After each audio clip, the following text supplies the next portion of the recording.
पंधाना नगर की वार्ड क्रमांक 11 के भाजपा पार्षद पति मंगलवार को जन सुनवाई में आवेदन लेकर पहुंचे।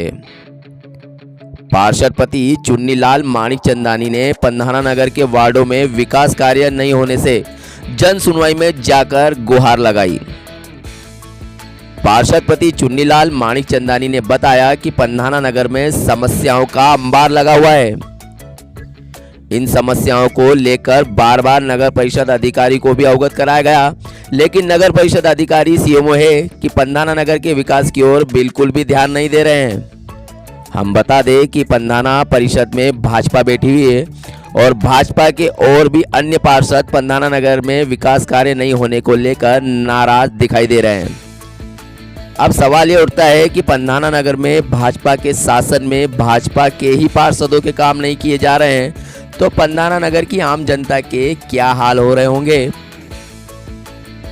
उनके लिए नगर परिषद के सीएमओ महोदय से लगातार 3 वर्ष से कई बार निवेदन किया गया। मौखिक लिखित रूप से जानकारी चाहिए गई। परिषद की बैठक के संबंध में जो होती है उनकी जानकारी, अन्य दस्तावेजों के मामले में, निर्माण कार्य जो आधे अधूरे वर्षों से पड़े हैं उनके विषय में कई बार उनको संज्ञान में, लिखित में और मौखिक रूप से बार बार बताया गया। उसके पश्चात भी वह सब अधूरे हैं। जनता परेशान है। सीएमओ साहब को बार बार बोलने के बाद में भी आज बस स्टैंड से लेकर और चर्च तक का जो 2 वर्ष पूर्व सड़क का निर्माण हुआ था उसमें वह सड़क आधी अधूरी है। वहाँ पर अतिक्रमण हो रहा है। ठेले व्यवसायी ऊपर खड़े रहते हैं, पीछे ज़मीन खाली है जिस पर रोड का निर्माण नहीं है।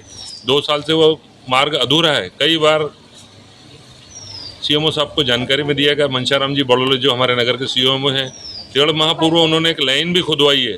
उसके पश्चात भी वो लाइन खुदी पड़ी है। लोगों के बच्चे गिर रहे हैं, व्यवसायी लोग परेशान हैं। दुकान के सामने लाइन खुदी पड़ी पर कोई निर्माण कार्य उस पर आज दिनांक तक पाइपलाइन डालने का भी नहीं हुआ है, न सड़क निर्माण कार्य हुआ है। बस स्टैंड पर सड़क पूर्ण रूप से बाधित हो रही है। न कोई नगर पालिका का कर्मचारी न पुलिस विभाग का कर्मचारी उस पर किसी भी प्रकार की ऑन ड्यूटी कोई कार्य करता है कि वो यातायात प्रभावित होता है।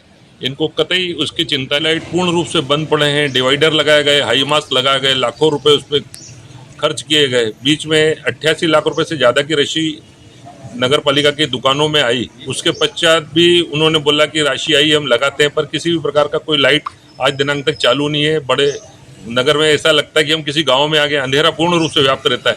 इससे लग नहीं रहा है कि हम विधानसभा मुख्यालय और तहसील मुख्यालय पर निवास कर रहे हैं। और भी ऐसी कई समस्याएं हैं। पूरा नगर खुदा हुआ पड़ा है।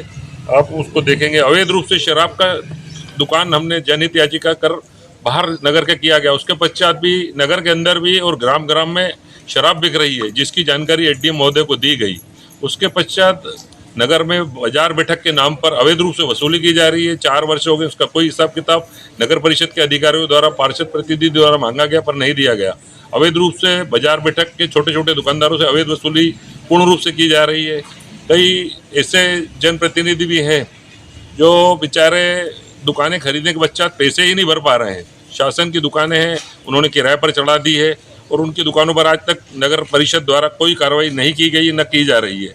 अवैध कॉलोनियाँ जो है उनमें विकास कार्य हुआ है और वैध कॉलोनियों से पूछा जा रहा है कि तुमने यहाँ पर सीएमओ साहब पूछते हैं कि आपने इस कॉलोनी में क्यों प्लाट लिया। वैध कॉलोनी वालों से पूछते हैं और उनको बोलते हैं अवैध कॉलोनी है। तो मैं उन सीएमओ साहब से एडीएम महोदय के माध्यम से पूछना चाहूँगा कि वैध कॉलोनी की और अवैध कॉलोनी की लिस्ट जारी की जाए, जिससे लोगों को मालूम पड़ सके कि पंधाना में कोई प्रॉपर्टी खरीद रहे हैं तो अवैध और वैध का मूल्यांकन कर सके। और भी ऐसी कई समस्याएं हैं जिनके बारे में लगातार हम लोग निरंतर पार्षद लोग सीएमओ साहब से निवेदन कर रहे हैं, पर उनका कतई किसी भी बारे में इस और ध्यान नहीं है। मेरा एडीएम महोदय से हमने निवेदन किया कि उन पर उचित कार्रवाई की जाए और हमारे द्वारा समय समय पर जो दस्तावेज मांगे जाते हैं वो भी नहीं दिए जाते हैं।